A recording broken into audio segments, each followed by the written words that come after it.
የብርሃን ምንጣፍ ድባብ ዘርጋ ለውዳሴሽ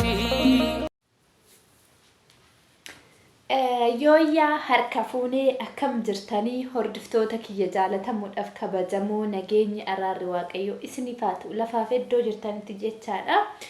Anis nagaan jira qaxaleen keessa yookiin moodeelistiin keessan faaya siikoo mandootiin faayamtee akkatti miidhagdee si fuuldura teessee jirti har'a. Egaa har'a waa gabaabduu ishii gorsa xiqqoo ishii isinitti haasa'uufan dhufe jechaadha. Gorsa sanillee waa'ee maaliitirra jechuun nafu dhiiraaf shamara irratti xiyyeeffata. Keessattuu warra yeroo ammaa kana sooshaal miidiyaa hordofee waan hin taane jireenya dhuunfaa keessatti walirratti dalagaa jiranirra yaadota tokko isinii waliin qoonna jechaadha. Egaa akkuma beekamu sirna aadaa fi duudhaa keenya keessatti waan haga har'aa waan waggoota haga har'aa dhageenye fi waan amma dhagaa jirru wal bira qabnee ilaalle baay'ee waan fokkisaatu nutti mul'achaa jira jechaadha. Keessattuu shamarran keenya yeroo ammaa kana sodaa gaa'ilaa keessa jiranii akkasumas dhiironni illee jireenya keessatti dhiirri dur sodaatee hin beekne yeroo ammaa kana yaaddoo ciccimaa keessa akka galee odeeffatamaa jira jechaadha. Sababni illee dubartoonni bara kana keessa garaa jabaatte kan jedhudha. Dubbii ijoon immoo kana dura torbaan baatii tokko keessa ramadaana keessa jechaadha. Obboleessa keenya Abdii Raggaasaa haati manaasaa zayitiidhaan affeeltee lafa isa goote. Akkasumas immoo guyyaa kaleessa malee dheengaddaa obboleessa keenya magaalaa Digaluuxii ijoo keessatti haati manaa dhannasaa irraa murtee lafa goote jedhame. Mee amma kanarratti yaada ijoo waliif kennina. Akkuma argine akkuma nutti dhufetti balleessuu hin qabnu jechaadha. Obsaan nu caqasa. Egaa yaadota haasa'uu nutti itti deebina. Dursinee warroonni chaanila kanaaf haarawaa taatan laayikii, sheerii, sabskiraayibii gochuu hin irraanfatinaa isiniin jenna. Chaanila kana jechuun chaanila keessaniidha. Chaanila kana guddisaa. Egaa akkuma beekamu dhimma har'a irraa dhufnetti yoo ceenu dhanna muraasanii fi waa'ee zayitii itti naqaasan irraa yeroo ammaa kana shamarran baay'anii karaa sooshaal miidiyaa yoo koomentii namoota tokko argine zayitii leetirii 5 dhabuu hin qabnu jedhu. Namoonni tokko immoo haaduu meetira 3 mee seefii seetamoo maal muruu eddamoo horii gorra edda seeta meetira 3 haaduun bitamee mana taa'u. Nama kofalchiistan dhugaa yoo itti qabee ilaale rileeksii yaada tokko isiniin jechuu barbaada. Jireenya jechuun qoosaa miti ilaala. Sooshaal miidiyaadhaan jireenyi kee nuuf ganamu. Jireenya kee fokkos gootee sin lamaan ilaallata. Haadha manaaf abbaa manaa qofa jechaadha. Qaamota lamaan irratti xiyyeeffachuu qabna malee jireenya jechuun akka qoosatti ilaalle yookiin akka sooshaal miidiyaatti fudhannee akka dhandhamuraa zayitii daffisnee olina kuni maalinni yaa jara keenya. Dur maatiin keenya akkatti nu argatanii akkatti wal fuudhanii nu horanii as gahanii. Mee kana qofa naa deebisaa isin warri shamarras ta'ee dhiirri. Dhiironni illee jarattiin hin amanamtu hin jedhina. Dhiironni dubartoota irratti miidhaa kana hin jedhamne geessistan. Miidhaan hin beeski hin mul'anne fakkeenya mana keessa hedduutu jira. Garuu dhaamsinan isinii dhaamu kana keessatti gaa'ila jettanii erga walitti dabalamtanii booddee yoo gaa'illi keessan susiniif ta'e waliin jiraadha. Yoo gaa'illi keessa sun rakkoon jidduu keessan jiraate osoo miidhaa qaamaa walirraa hin geessisin osoo isheen hin miidhamin osoo inni hin miidhamin karaa nagaa wal geggeessa. Maaliif zayitii walitti naquu maaltu fide? Qaama saala walirraa kutuu maaltu fide? Bakka gochoota fokkisaa kana walirratti reebicha hamaa walirratti raawwachuu maaltu fide? Waan nurraa eeggamneedha. Waan duudhaa biyya keenyarraa eeggamneedha. Safuu guddaadha kun. Ani hedduu sin taazzabe dhugaa. Maaliif dubartiin duratti yoo abbaa manaa tureef gaadatti ol kaatti jedhan. Kan ammaa billaa fudhattee itti kaatti. Kan ammaa bishaan dafaa baatee itti kaatti wallollaa. Kan ammaa deestii zayitii daffistee fudhattee gadi kaatti. Ara taragaaggaa duudhaa biyya keenya safuu biyya keenya cabsinaa. Tasgabbaa'a. Waa hundumaa tasgabbiidhaaf furuu qabna malee akka miirri keenya nu godheen miira keenya to'achuu dhiisuu dhabuun rakkoo akkam nutti akka fidu beekuu qabna. Miira keenya haga danda'ame to'achuu, of to'achuu, obsuu. Bakka yoo sii ta'e wal jiraadhu yoo jireenyi keessu gammachuun hin jiraanne yoo atiif isa jidduu jaalalli quubsaan hin jiraanne amma dubartiin kaleessa dhan abbaa manaarraa kutte jedhan kuni maali rakkoon jennaani guyyaatti yeroo lama qofa wal qunnamtii saalaa wajji raawwataa jetteedha. Fedhiin hanguunne jette gabaabumatti jettetti irraa murte jedhu. Ani garuu ka waan dhiyaa beeku jechoota namoota dhagaa malee waan ija kootiin argine miti. Garuu qaama muramellee miidiyaa irra baasaniiru. Namticha irraa murames baasaniiru. Dubartitti garuu dhagarree irraa murte jechuu malee ishee jaan dhagarree an jechi ishiin jette akkana jedhanii karaa social media haasa'u malee. Qaama murame argeera. Maxxansuu garuu hin dandeenyu asirratti YouTube waan akka dhiigaa waan akka madaa suruu nama jedhu kana yoo arge nama adaba.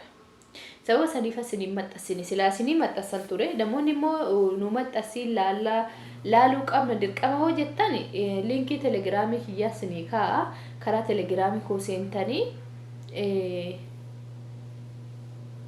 telegiraamii kooti seentanii too laaluu dandeessa karaa telegiraamii isinii erga jechaadha.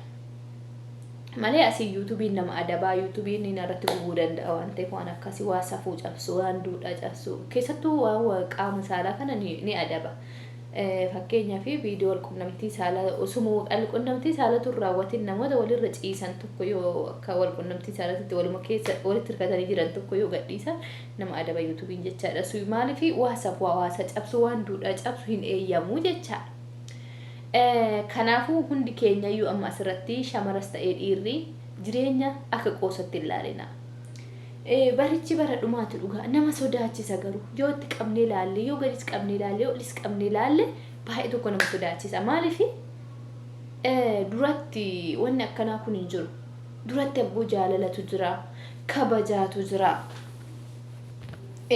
Bara nuti heerumnu san abbaa manaa keenya nu reebullee guyyaa takka isa waa godhuuf yaadin beeku. Amma garuu tokkolii nu barsiistan bakka amma garuu naatti dubbannaan inni sun jedhaan. Hindi na barsiistan ka duratti ol jedhee abbaa manaa koo jecha afaan kootu nutti hin deebisu. Itti hin deebisu. Kanaafuu hundi keessanuu jireenya keessaniif aarsa kafalaa jechuu barbaadetti. Ani irree abbaa manaa koo yoo naa ta'e wajji jiraanna. Yoo naa hin ta'in garuu addumaan galla malee zayititti naquu qaama saalaa muruu hin barbaadu. Maaliif waaqatu irraa na gaafata ka. Waan hin jaalanne hojjedhu. Waan dur biyya keenya keessa hin jirre hojjedhu. Waan safuu kee hawaasa keenya kana cabsu hin hojjedhu. Maaliif waan jaalala labsu, waan jireenya labsu, waan kabajaa labsu, waan duudha labsu jechaadha. Bakka waan fokkisee hojjechuu hin barbaadu ani gabaabumatti. Kanin jechuu barbaade har'a dhiiras ta'e shamara wantoota namoonni miidhaa qaama walirraan geessistan dhaabaa jechuufi. Dhaabaa yoo sii ta'e wajji jiraadhu yoo sii hin taane ta'e abbaan manaa keessun si miidhe yoo ta'e yookiin fedhii keessiirraan guunne yoo ta'e yookiin ishiinis fedha keessiin guutte taanaan wal gaggeessaa miidhaa qaama maal gochuu walirraan geessistu. Dhiirri dubartii ajjeesaa jira ajjeesetti bada bosonatti. Dubartiin dhiira irraa murteetti harka kennatti mootummaatti. Dubartiin zayititti naqxeetti harka kennatti mootummaatti. Ara maal taatan ijoollee? Maal taatan maal bara akkamii keessa jirame? Ara taragaaggaa ay fokkisaa nurraayyuu. Dhaloota maan hin beeku bakka barichi dhuguma bara dhumaatii. Bara cubbamaadha. Bakka bara wal yaaduun bade.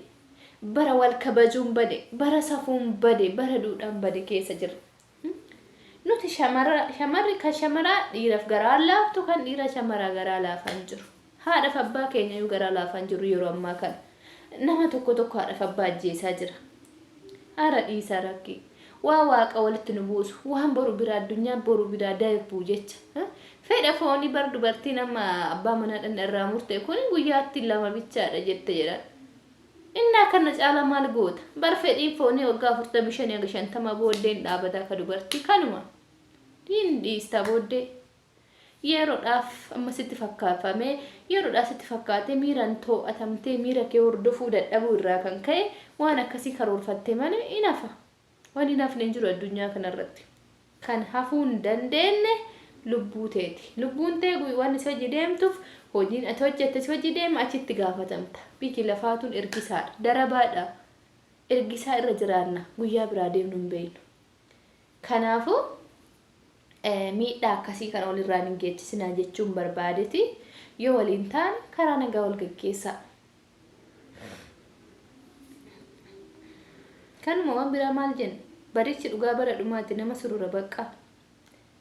Nam biqiltuu wayii ta'ee galee irraa muranii amma fakkeenya barzaafii murra yoo murre jalaan biqilee guddata. Qaamni immoo qaama murame jennaan deebi'oo inni margu hin jiru. Wanni isin beekuu qabdan. Madaan tokko si gubbaan kun qophaan kun yoo sirraa qunca'e fayyuu danda'a. Harki kun garuu si murame eessaa fayyin fayyu. Kanuma akkasitti fudhadhaa waliin miidhinaa waliin cabsinaa. Bakka waliif yaadumee baradhaa. Dhaloota akkamii ta'a? Dhaloonni jaarraa 21ffaa baay'ee waan fokkisaa hojjechaa jirtan. Waan safuu cabsu hojjechaa jirtan. Waan biyya keenya keessatti hin ta'in waa hedduu nu argisiisaa jirtu bar. Haga yoomiin akkasii kun akkanatti itti fufa. Nurraa dhaabachuu qaba. Nurraa dhaaba please. Kanuma siniin jedha galatooma viidiyoo kana laayikii sheerii sabiskiraaybii godhaa gorsa biraatti yookiin viidiyoo biraatti nanga walitti deebinutti turtii gaarii siniin jedha akka ergaa guddaa raawwattan akka waan fokkisaa hin hojjenne akka irraa wal dhoowwinu abdiin qaba. Viidiyoo biraa immoo viidiyoo addaa qabannee dhufna obsaan nu caqasaa.